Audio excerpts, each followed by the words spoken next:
ગુજરાત રાજ્ય કાનૂની સેવા સત્તામંડળ અમદાવાદ દ્વારા નેશનલ લીગલ સર્વિસીસ ઓથોરિટીની ગ્રાન્ટ હેઠળ કાનૂની જાગૃતિ ફેલાવવા અને લીગલ એઇડ પ્રવૃત્તિઓ માટે જિલ્લા કાનૂની સેવા સત્તામંડળ સુરતને મલ્ટી યુટિલિટી વ્હીકલ બોલેરો ફાળવવામાં આવી છે। આ ઐતિહાસિક ફાળવણી અને વાહનના પ્રારંભને ઉજવવા માટે ગુજરાત હાઈકોર્ટ ખાતે ભવ્ય ફ્લેગ ઓફ સેરેમનીનું આયોજન કરવામાં આવ્યું।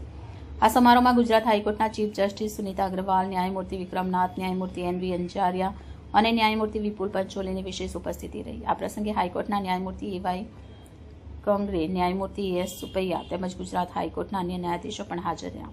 આ એમયુવી બોલેરોનો ઉપયોગ સુરત જિલ્લાના દૂરના વિસ્તાર, આદિવાસી બહુલ પ્રદેશ અને ગ્રામીણ વિસ્તારોમાં કાનૂની જાગૃતિ કાર્યક્રમ યોજવા, લીગલ એડ કેમ્પ લગાવવા અને જરૂરિયાતમંદોને કાનૂની સહાય પૂરી પાડવા માટે કરવામાં આવશે। આ વાહન ગરીબ, અસહાય અને ઉપેક્ષિત વર્ગ સુધી કાનૂની સેવા પહોંચાડવામાં મહત્વની ભૂમિકા ભજવશે।